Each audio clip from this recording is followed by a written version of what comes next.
नमस्कार दोस्तों, आप सभी के स्टडी फॉर यूपीएससी पीसीएस में स्वागत है। आज का वीडियो जो है करंट अफेयर एमसीक्यू को लेकर अगला वीडियो होगा। न्यूज़पेपर डिस्कशन एमसीक्यू नाम से प्लेलिस्ट होगा, जिसमें इससे पहले के 13 वीडियो अपलोड हैं। आपको इससे पहले के वीडियो देखना है तो प्लेलिस्ट में जाकर आप देख सकते हैं, और हमारा जो टेलीग्राम चैनल है उस पर जाकर उसके PDF को डाउनलोड कर सकते हैं। 17 नवंबर को PT होगा या नहीं होगा, इसको लेकर संशय बन रहा है, माहौल बन रहा है। मैं आपको सुबह भी यही सजेस्ट किया था कि इस माहौल से थोड़ा सा दूर रहिए अगर वास्तविकता में पढ़ना है तो। अगर आपको इस माहौल में रहना है तो फिर आपकी पढ़ाई कभी भी सही तरीके से नहीं हो पाएगी। 30 सितंबर को होने वाला था, टल के 17 नवंबर हुआ है। फिर से टलने का चांस है, बिल्कुल है, झूठ नहीं बोलना चाहिए। दिसंबर में बोल रहे हैं कुछ लोग, जनवरी में बोल रहे हैं, कोई फरवरी में बोल रहा है, मुझे नहीं पता कब होगा, लेकिन चांस यही है कि टलेगा। ये सब आयोग का काम है। आपका काम है PT पर ध्यान देना, PT मेंस निकाल लेना। अगर डेट आगे बढ़ा तो उसके साथ साथ कुछ चीज़ें और बढ़ेंगी, वो है कट ऑफ और भी ज़्यादा बढ़ेगा, क्योंकि PT का फॉर्म भरने के बाद भी लोगों को 4-5 महीने अगर मिल जाता है एग्ज़ाम देने के लिए तो वो तबाही ला देंगे। भले पास ना हो, लेकिन कट ऑफ को बर्बाद करके रख देंगे। जो जेन्युइन बच्चे हैं, जो सालों से मेहनत कर रहे हैं 1 साल से, वो कभी भी नहीं चाहेंगे कि एग्ज़ाम का डेट आगे बढ़े। मैं भी नहीं चाहूँगा एग्ज़ाम का डेट आगे बढ़े। जो लोग रेगुलर हैं उनका नुकसान हो जाता है। आज हम लोग इस वीडियो में करंट अफेयर के MCQ करेंगे, सितंबर का MCQ हम लोग करेंगे, और इससे पहले के जो MCQ वगैरह चल रहे थे, जैसे मार्च के हम लोग कर रहे थे, उसको भी कंटिन्यू कर लेंगे आने वाले वीडियोज़ में। बहुत सारे MCQ अपलोड कर चुका हूँ और भी बहुत सारे अपलोड होंगे ही। अल्टरनेट डेज में ये MCQ मिलेंगे आपको। पहला सवाल देखिए क्या है, सिंधु जल संधि पर कब हस्ताक्षर किए गए थे? सिंधु जल समझौता द्विपक्षीय समझौता है, त्रिपक्षीय है। इसमें कौन कौन शामिल हैं? इसमें भारत शामिल है, पाकिस्तान शामिल है, और समझौता करवाया था विश्व बैंक ने। तीनों शामिल हैं। इंग्लिश में यहाँ पर ऑप्शन में आपको थोड़ी सी गड़बड़ी दिखेगी, तो उसको मैं PDF जब दूंगा तब सही कर दूंगा। फिलहाल आप आंसर पर ध्यान दीजिएगा। इसका आंसर क्या हो जाएगा? इसका आंसर B हो जाएगा। 1960 में ये समझौता किया गया था और विश्व बैंक की मदद से किया गया था। 2 सवाल यहाँ पर मैंने आपको करवाए हैं। सिंधु नदी प्रणाली में मुख्य रूप से 6 नदियाँ शामिल हैं, अर्थात सिंधु, झेलम, चिनाब, रावी, ब्यास, सतलज, ये सभी नदियाँ शामिल हैं। इन नदियों का बेसिन मुख्य रूप से भारत और पाकिस्तान द्वारा साझा किया जाता है। हालांकि एक छोटा सा हिस्सा जो है इसका चीन और अफगानिस्तान में भी बहता है, क्योंकि सिंधु नदी कुछ सहायक नदियां अफगानिस्तान से भी बहकर आती है। ये स्टेटमेंट आपसे दिया जा सकता है कि सिंधु नदी प्रणाली भारत, चीन, पाकिस्तान और अफगानिस्तान इन सभी देशों में फैला हुआ है, तो वहाँ पर आपको सही गलत चुनना पड़ सकता है। 19 सितंबर 1960 को विश्व बैंक की मदद से कराची, पाकिस्तान, भारत और पाकिस्तान के बीच सिंधु जल संधि पर हस्ताक्षर किया गया था, जिसमें ऊपर की 3 नदियों के जल जो हैं वो पाकिस्तान के लिए अधिक किए गए थे, जबकि नीचे के 3 नदियों के जल जो हैं वो भारत के लिए किए गए थे। सिंधु जल संधि के बारे में निम्नलिखित कथनों पर विचार कीजिए। भारत के नियंत्रण में आने वाली नदियाँ हैं झेलम, सतलुज और ब्यास। पश्चिमी नदियों के पानी का उपयोग पूरी तरह से पाकिस्तान के नियंत्रण में है। तीसरे का आंसर क्या हो जाएगा? इसका आंसर हो जाएगा D। इनमें से कोई सा भी सही नहीं है। क्या हो जाएगा? इस समझौते के तहत भारत को सिंधु नदी प्रणाली के 3 पूर्वी नदियां रावी, सतलुज और ब्यास, इनको पूर्वी नदियां भी कहा जाता है, रावी, सतलुज और ब्यास। नीचे आपको दिखेंगी 6 नदियाँ इस प्रकार से हैं, तो नीचे की 3 रिवर हैं ये के जल पर पूर्ण अधिकार दिया गया है, जबकि 3 पश्चिमी नदियां झेलम, चिनाब और सिंधु का जल पाकिस्तान को दिया गया है। संधि के तहत भारत के निर्दिष्ट घरेलू और गैर उपभोग्य और कृषि उपयोगों को छोड़कर परियोजना के तहत पश्चिमी नदियों पर जल विद्युत उत्पादन का भी अधिकार भारत को दिया गया है, लेकिन run of the river dam होना चाहिए। डैम जो इस तरह का बने इस रिवर पर, जो रिवर के पानियों को रोके ना, उस प्रकार के डैम भारत बना सकता है, और किशनगंगा सहित कई सारे प्रोजेक्ट भारत ने बनाए भी हैं। अस्थाई सिंधु आयोग की स्थापना कब की गई बंधुओं? तो ये भी 1960 में ही की गई थी। 1960 में अस्थाई सिंधु आयोग की स्थापना की गई थी। एक टॉपिक से रिलेटेड जब तक सारे क्वेश्चन नहीं करवा दूंगा एक एक फैक्ट पर, तब तक सही नहीं रहता है। 1908 में अनुच्छेद 8 के अंतर्गत, इसी में 1960 में इसी संधि का आर्टिकल 8 के अंतर्गत कार्यान्वयन के लिए एक सिंधु आयोग का गठन का प्रावधान किया गया। इस संधि के तहत आयोग की बैठक वर्ष में कम से कम 1 बार तो जरूर ही होती है। हालांकि बीच में कई सारे युद्ध जब भारत और पाकिस्तान के बीच में हुए हैं और तनाव के कारण से कभी कभार इसकी बैठक नहीं हुई है, नहीं तो रेगुलर इसकी बैठक होती है। किशनगंगा जल विद्युत परियोजना कहाँ पर है बंधुओं? तो ये जम्मू कश्मीर में है। अभी मैंने थोड़ी देर पहले ही चर्चा किया था। किशनगंगा जल विद्युत संयंत्र किशनगंगा नदी पर बांध बनाकर जल विद्युत उत्पन्न करना है। बांदीपुर से 5 किलोमीटर उत्तर में स्थित है। इसकी स्थापित क्षमता 300 मेगावाट बिजली पैदा करने की है। 300 मेगावाट बिजली पैदा करने की इसकी स्थापित क्षमता है और उसी के लिए इसको बनाया गया था। और ये विवाद में आ गया था जब पाकिस्तान ने बोला था कि हमारे हिस्से का भारत पानी रोक रहा है। सिंधु देखिए, ध्यान से समझिए, सिंधु, झेलम और चिनाब जो नदी है, इसकी सहायक नदियों पर भारत ने कई सारे डैम बनाए हैं। तो उन्होंने आरोप लगाया कि आपने क्या कर दिया, इन नदियों के सहायक नदियों में जल कम कर देंगे तो नदियों में पानी अपने आप कम हो जाएगा। लेकिन भारत सरकार ने उनको समझाया कि हमने जितने भी प्रोजेक्ट बनाए हैं वो सिंधु समझौता के तहत ही बनाए हैं। आपका पानी हमने नहीं किया है कम, बल्कि अपने पानी का हम सही से उपयोग करना चाहते हैं। किशनगंगा जल विद्युत परियोजना का संचालन निम्नलिखित किसके द्वारा किया जाता है बंधुओं? तो इसका आंसर हो जाएगा NHPC ऑफ इंडिया के द्वारा, यानी कि क्या है इसका फुल फॉर्म? तो राष्ट्रीय जल विद्युत निगम जो है उसको सौंपा गया है। जुलाई 2000 में कश्मीर की सरकार और भारत सरकार के विद्युत मंत्रालय के बीच ज्ञापन समझौता पर हस्ताक्षर होने के बाद से किशनगंगा हाइड्रो प्रोजेक्ट को शुरू किया गया था। कुछ दिन पहले ही अमित शाह जी ने सहकारी दिवस के अवसर पर सितंबर माह में किस चीज़ को शुभारंभ किया था बंधुओं? तो श्वेत क्रांति 2.0 का शुभारंभ किया था। मैंने आपको समझाया था श्वेत क्रांति 2.0 क्यों बोला गया है, क्योंकि 1.0 जो था, जिसे वर्गीज कुरियन जी का नाम आता है, 1960 में भारत में डेयरी उत्पादन को लेकर एक बोर्ड स्थापित हुआ था। 1960 के आसपास से भारत में श्वेत क्रांति की शुरुआत मानी जाती है, जिसके तहत भारत दुनिया में आज सबसे ज़्यादा दुग्ध उत्पादन के लिए जाना जाता है। अब उसका दूसरा वर्जन हमें शुरू करना है। इसके मैंने आपको लक्ष्य वगैरह भी करवाए थे। श्वेत क्रांति 2.0 का शुभारंभ किया गया है 2024 ईस्वी में किया गया है। इसका आंसर डी हो जाएगा। श्वेत क्रांति प्रथम कब शुरू की गई थी? तो 1970 के दशक में माना जाता है। 1970 में स्थापित हुआ था। मैंने 1960 गलती से बोला था, 1970 में यह स्थापित हुआ था।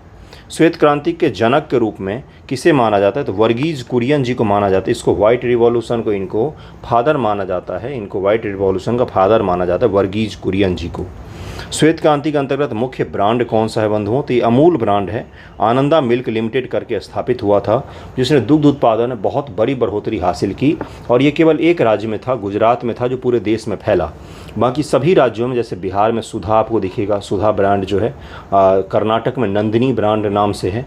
इसी प्रकार से अलग अलग ब्रांड नेम के साथ पूरे देश में ही सहकारी आंदोलन शुरू हुआ, जिससे दुग्ध उत्पादन को बहुत ही ज़्यादा बल मिला। और उस बल के कारण भारत आज जो है दुग्ध उत्पादन दुनिया में पहले स्थान पर जाना जाता है। हाल ही में केंद्रीय मंत्रिमंडल ने बायोराइड योजना को मंजूरी दी है। बायोराइड योजना क्या है बंधुओं? बायोराइड योजना कुछ दिन पहले ही मैंने आपको पढ़ाया है, आप लोग भूल गए होंगे। बहुत सारा कुछ पढ़ना होता है तो भूल जाते हैं स्टूडेंट। इसमें कोई बहुत बड़ा अपराध नहीं है भूलना। क्या होता है बायोराइड योजना, क्या है बताइए मुझे। 4 ऑप्शन पढ़िए, चारों में से जवाब निकालिए ज़रा। इंग्लिश में भी पढ़ सकते हैं। देखिए इसका आंसर मैं बता देता हूँ। मैंने आपको समझाया था कि कैबिनेट ने बायोटेक्नोलॉजी में इनोवेशन और रिसर्च वगैरह को बढ़ावा देने के लिए R&D शब्द मैंने यूज किया था। यही यूज किया जाता है रिसर्च एंड डेवलपमेंट को बढ़ावा देने के लिए जैव प्रौद्योगिकी में, किसमें? Development in the field of biotechnology को लेकर भारत सरकार ने एक नई योजना लॉन्च की, जिसको बायोराइड नाम दिया गया था। बायोराइड योजना की कार्यान्वयन अवधि कब के लिए रखा गया बंधुओं? तो 2021 से 2026 के लिए कार्यान्वयन की अवधि इसकी रखी गई है।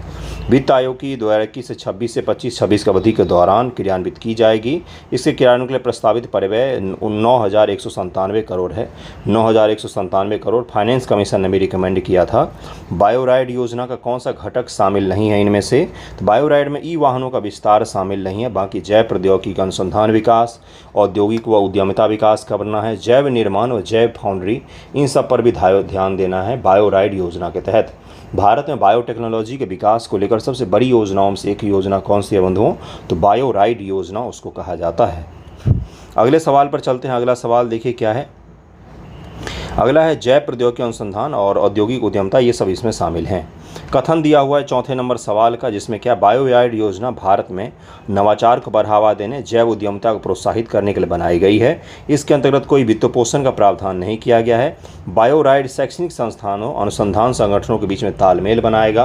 बायोराइड योजना जो है ये क्या करेगा? एकेडमिक सेक्टर को, स्कूल कॉलेज को इंडस्ट्री से जोड़ेगा। यानी कि स्कूल कॉलेज में क्या पढ़ाया जा रहा है ये इंडस्ट्री से तय होगा, और स्कूल कॉलेज में कोई इनोवेशन होता है तो उसका भी उपयोग इंडस्ट्री में किया जा सकता सकता है।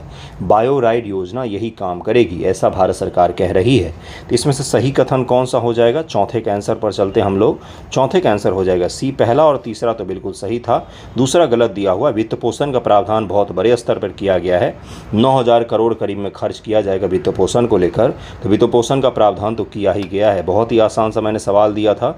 अगले सवाल पर चलते हैं। देखिए 14 नंबर सवाल है कि हाल ही में लाइफ मिशन जो था ये चर्चा में है, इसका क्या तात्पर्य है? तो जलवायु परिवर्तन के प्रभाव को कम करने के लिए लाइफ मिशन को शुरू किया गया था। जलवायु परिवर्तन के प्रभाव को इसमें बोला गया था प्रधानमंत्री मोदी जी के द्वारा कि लाइफ जो है ये क्या होना चाहिए, लाइफ स्टाइल फॉर एनवायरनमेंट, ये मूवमेंट का ही नाम है जो प्रधानमंत्री जी ने ग्लासगो में इसका नाम सबसे पहली बार लिया था, लाइफ स्टाइल फॉर एनवायरनमेंट।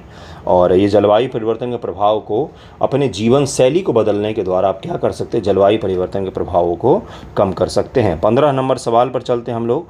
पर्यावरण के लिए जीवन शैली आंदोलन कहाँ शुरू किया गया था?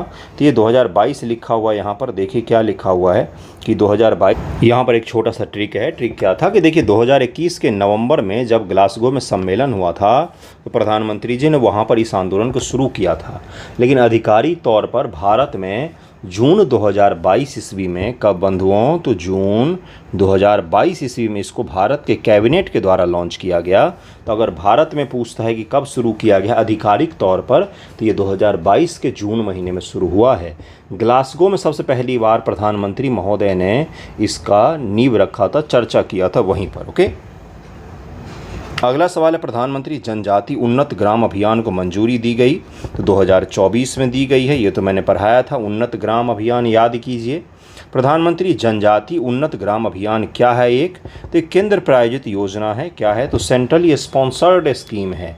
योजना दो प्रकार की होती है, कोई भी योजना दो प्रकार की होती है, ध्यान से सुन लीजिए, एग्जाम में पूछा जाता है। सेंटर स्पॉन्सर्ड होता है और दूसरा कौन सा होता है?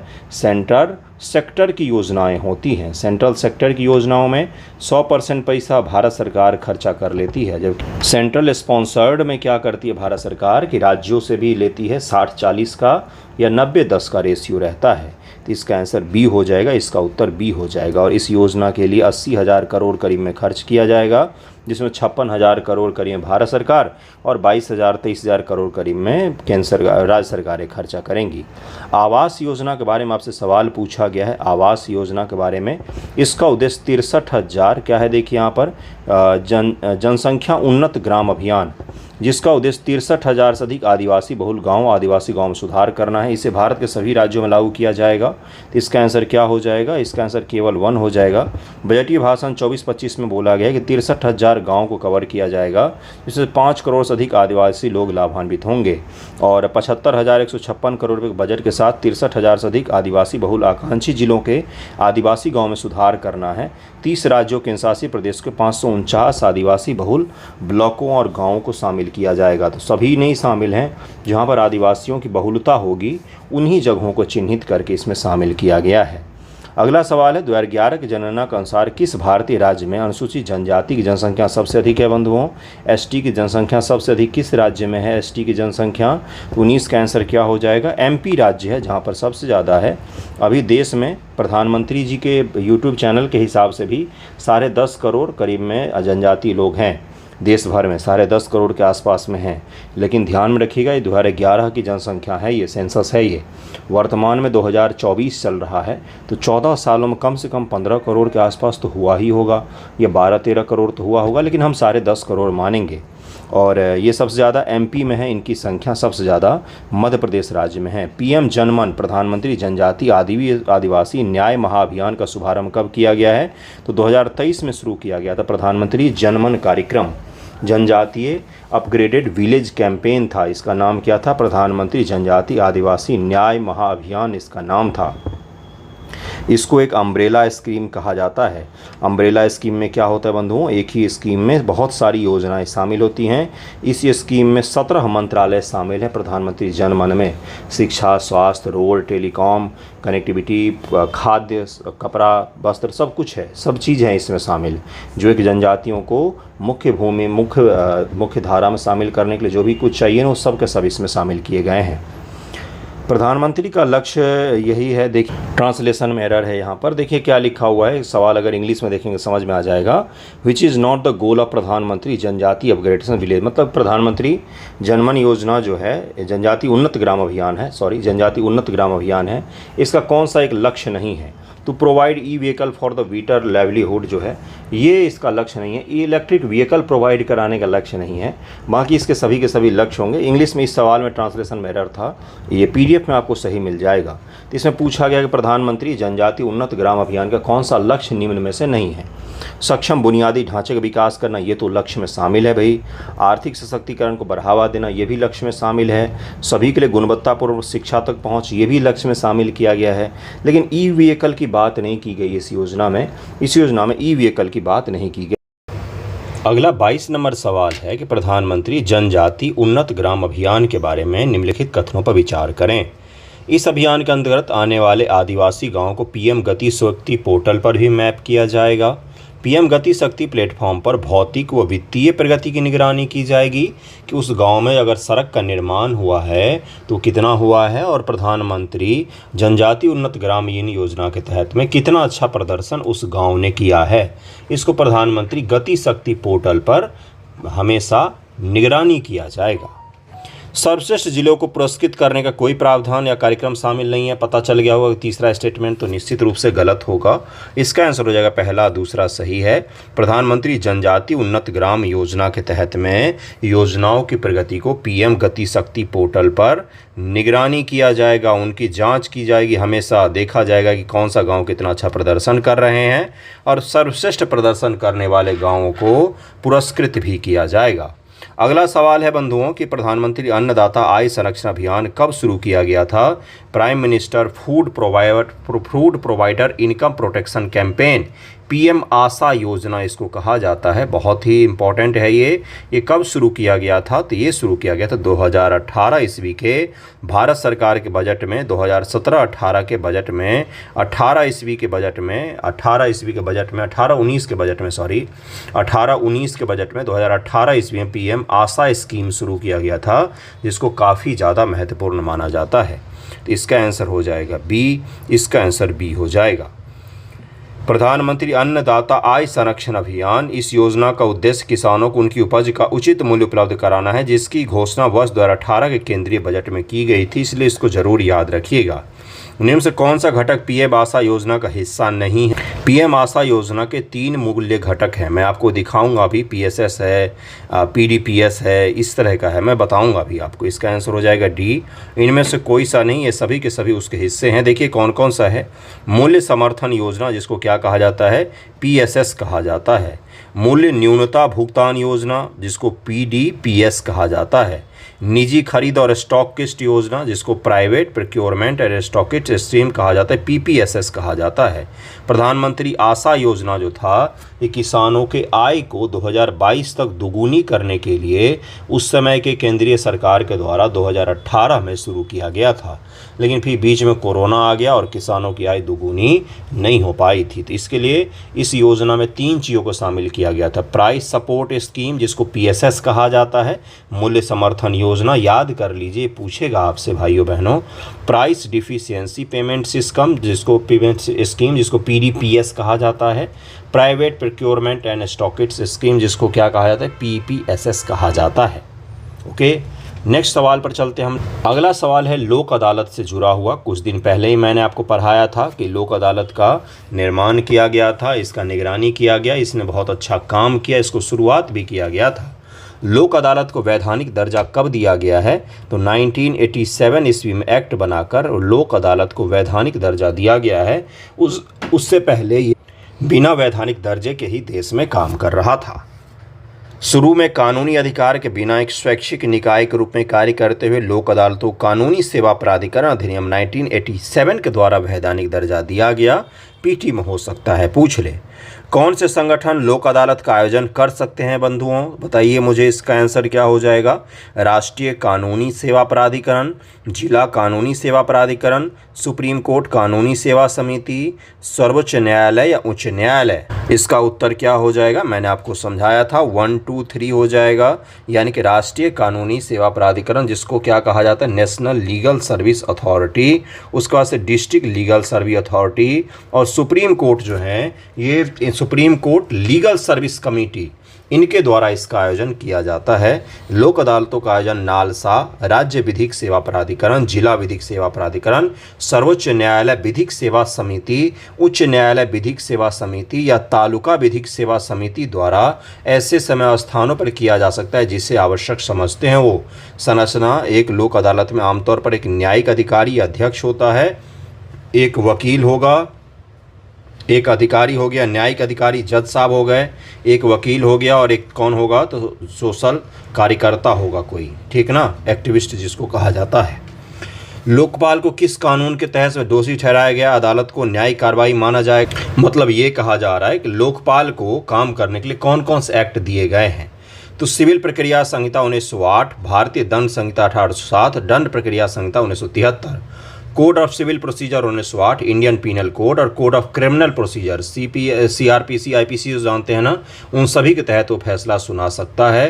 Under which law Lok Adalat deem to be judicial proceedings, ये पूछा गया था आपसे। इसका आंसर हो जाएगा तीनों, डी यहाँ पर तीनों के तीनों यहाँ पर सही है। ट्रांसलेशन में थोड़ा इधर उधर है, आई नो, लेकिन आपको जब PDF दूंगा तो उससे मैं सही कर दूंगा सारा कुछ, ओके। अगला सवाल है कि लोक अदालत है एक क्या है? तो घरेलू कोर्ट है, एक तरह का सिविल कोर्ट के तहत काम करता है। थोड़ा सा डिटेल में बता देता हूँ इसको।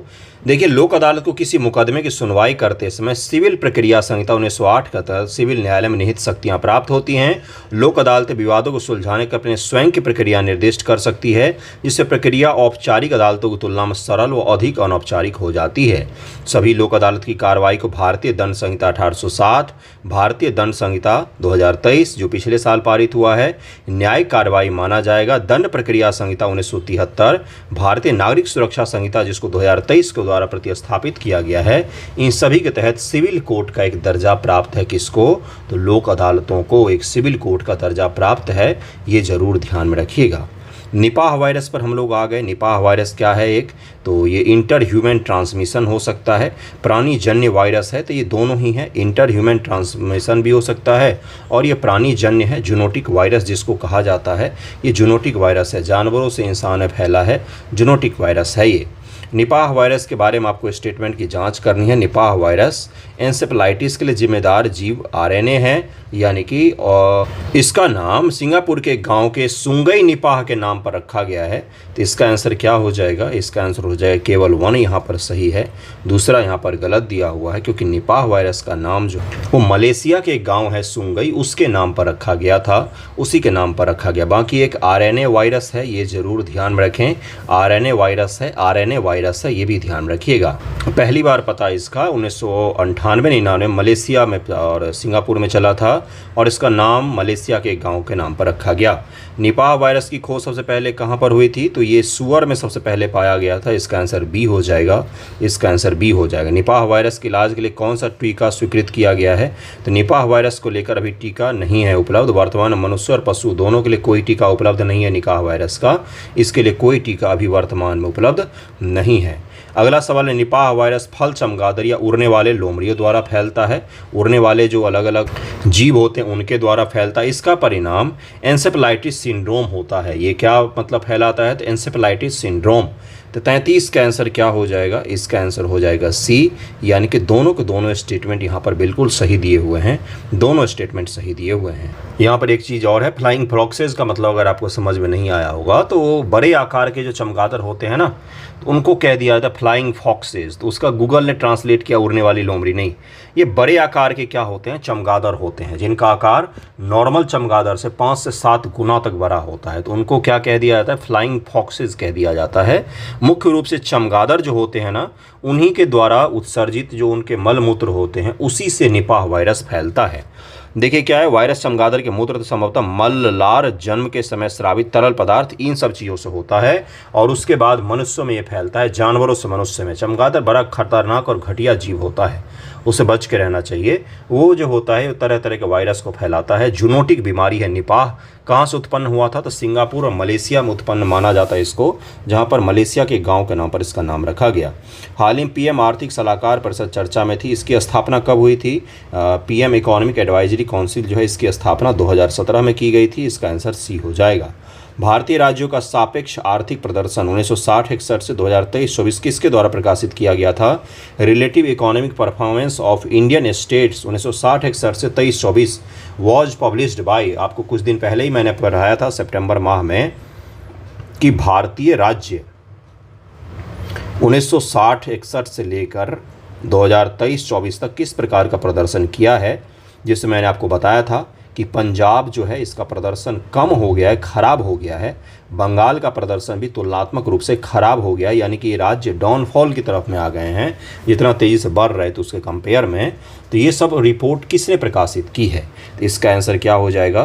पीएम आर्थिक सलाहकार परिषद जो है, प्रधानमंत्री का एडवाइजरी काउंसिल जो है, उसके द्वारा ये रिपोर्ट जारी किया गया था भारतीय राज्यों को लेकर बंधुओं। इसका आंसर सी हो जाएगा।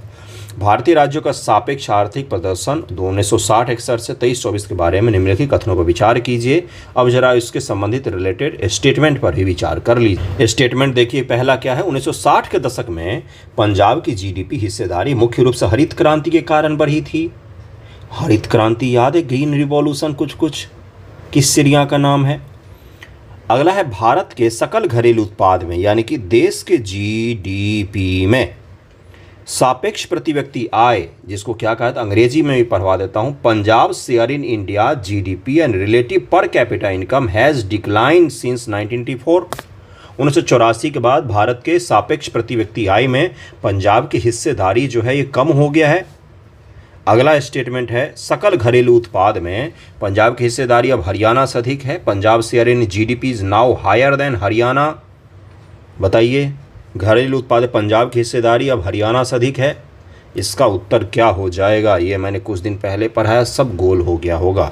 इसका आंसर हो जाएगा ये, केवल पहला सही है, केवल पहला सही है। क्यों पहला भाई सही है? क्योंकि पहला तो बिल्कुल ठीक है भाई, हरित क्रांति हुआ था। उसके पश्चात भारत के पश्चिमी भाग में, मुख्य रूप से पश्चिमी यूपी, राजस्थानी कुछ भाग कह सकते हैं, पंजाब, हरियाणा, इनमें बूम आ गया था, इनकी इकॉनमी बिल्कुल बूम कर गई थी।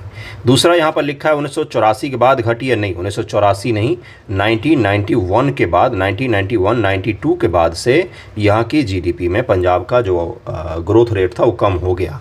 और हरियाणा का अब ज़्यादा हो गया है, भारत के जीएसडीपी में हिस्सेदारी हरियाणा का ज़्यादा हो गया है, हरियाणा का ज़्यादा हो गया, पंजाब थोड़ा सा पीछे हो गया है। तो इसका आंसर हो जाएगा केवल 1 सही है, दूसरा तीसरा यहाँ पर गलत दिया हुआ है, दूसरा तीसरा गलत दिया हुआ है। अगले सवाल पर चलते हैं, अच्छा सवाल था ये। डच रोग क्या है? हाल ही में चर्चा में रहा था। तो राजनीतिक उथल पुथल का प्रकार माना जाता है इसको डच रोग। अर्थशास्त्र में डच रोग एक ऐसी घटना है, जब मैंने करवाया था, ये आर्टिकल में आया था ये शब्दावली, जिसमें अर्थव्यवस्था के एक क्षेत्र, विशेष रूप से राष्ट्रीय संसाधनों में तीव्र वृद्धि से अन्य क्षेत्रों में गिरावट आती है। पीएम इस पे ये कहा गया था कि हरियाणा और पंजाब के बीच स्पष्ट अंतर्गत नीतिगत निहितार्थों को समझने के लिए आगे की जांच की आवश्यकता है। जब ये राज्य संबंधित रिपोर्ट जारी किया गया था, इसमें डच रोग की भी चर्चा की गई थी। ये कहा गया था कि डच रोग से प्रभावित हैं भारत के कुछ राज्य, जैसे पंजाब वगैरह का उदाहरण भी दिया गया था।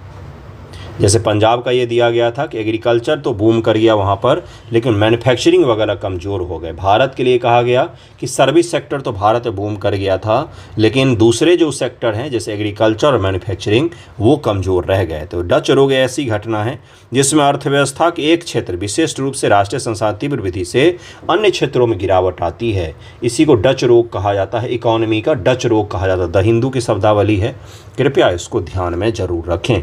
और डच रोग अर्थव्यवस्था संबंधित, इतना भी ध्यान रखेंगे तो भी आपका एग्जाम में क्वेश्चन गलत नहीं होगा। अगला सवाल है, देखिए क्या है कि चौथा वैश्विक अक्षय ऊर्जा निवेशक सम्मेलन एक्सपो री इन्वेस्ट कहाँ पर आयोजित किया गया था? तो ये गांधीनगर गुजरात में आयोजित हुआ था। वैश्विक अक्षय ऊर्जा निवेशक सम्मेलन प्रदर्शनी का पहला सत्र यहाँ आयोजित किया गया। कहाँ पर? तो नई दिल्ली में किया गया था। ये नई दिल्ली में हुआ था। 39 नंबर को एक बार इंग्लिश में ही पढ़ देता हूँ ताकि आपको अच्छे समझ में आए। 39 नंबर का इंग्लिश क्या था? First session of global renewable energy investors conference and expo was held in नई दिल्ली। और गुजरात का में कौन सा हुआ था? तो री इन्वेस्ट, जिसको क्या कहा जाता है? चौथा अक्षय ऊर्जा निवेशक, रिन्यूएबल एनर्जी में निवेश करने वालों का सम्मेलन और एक्सपो, जिसको री इन्वेस्ट शब्द दिया जाता है, वो कहाँ पर हुआ था? 4th global renewable energy investors conference and expo, ये गांधीनगर गुजरात में आयोजित हुआ था। दोनों में डिफेंस सहित ध्यान में रखिएगा। अगला सवाल है, वैश्विक अक्षय ऊर्जा निवेशक सम्मेलन एक्सपो का पहला सत्र कब आयोजित किया गया था? तो ये किया गया था 2015 में। 2015 में किया गया था। किस संगठन ने वैश्विक अक्षय ऊर्जा निवेशक सम्मेलन और एक्सपो का आयोजन किया है? तो नवीन और नवीकरणीय ऊर्जा मंत्रालय, भारतीय उद्योग परिसंघ। तो ये दोनों ही हो जाएंगे, सी इसका आंसर हो जाएगा। जलवायु परिवर्तन संयुक्त राष्ट्र फ्रेमवर्क कन्वेंशन कब लागू हुआ था बंधुओं? तो ये 1994 से लागू हुआ था। अर्थ समिट में इसको बनाया गया था। 1994 से इसको लागू किया गया था। 1994 से इसको लागू किया गया था। 1994 से लागू किया गया था। इसको ज़रूर ध्यान में रखिएगा। अगला है, हाल ही में क्योटो प्रोटोकॉल चर्चा में था। इस पर हस्ताक्षर कब किए गए थे? तो क्योटो प्रोटोकॉल पर 1997 में हस्ताक्षर किए गए थे। 1997 में ग्रीन हाउस गैस पर नियंत्रण के लेकर लक्ष्य निर्धारित किए गए थे और इसमें अलग अलग लिस्ट के तहत देशों को बांटा भी गया था। तो मुख्य रूप से Kyoto protocol green house effect जो है उससे संबंधित है, ये भी ध्यान रखिएगा। हाल ही में स्थापित रामनाथ कोविंद समिति किससे संबंधित है? तो एक साथ एक चुनाव कराने का जो मुद्दा है, वन नेशन वन इलेक्शन, उसी संबंधित है रामनाथ कोविंद जी की समिति। इसने अपना रिपोर्ट दे भी दिया और भारत की कैबिनेट ने उसको स्वीकार भी कर लिया। अगला सवाल बहुत ही आसान वन लाइनर सवाल हो गया। दिल्ली के लेफ्टिनेंट जनरल कौन है? लेफ्टिनेंट गवर्नर होगा यहाँ पर। लेफ्टिनेंट गवर्नर कौन है? अभी दिल्ली के लेफ्टिनेंट गवर्नर कौन है? तो विनय कुमार सक्सेना है। विनय कुमार सक्सेना है, जिनको एलजी कहा जाता है। हरित हाइड्रोजन 2024 पर अंतर्राष्ट्रीय सम्मेलन कहाँ पर आयोजित किया गया था? तो नई दिल्ली में आयोजित किया गया है। किस संगठन ने हरित हाइड्रोजन पर अंतर्राष्ट्रीय सम्मेलन आयोजित किया है? तो ये किया है 1 2 3 4 नवीकरणीय ऊर्जा मंत्रालय, पेट्रोलियम प्राकृतिक गैस मंत्रालय, वैज्ञानिक और औद्योगिक अनुसंधान विभाग और भारतीय उद्योग परिसंघ।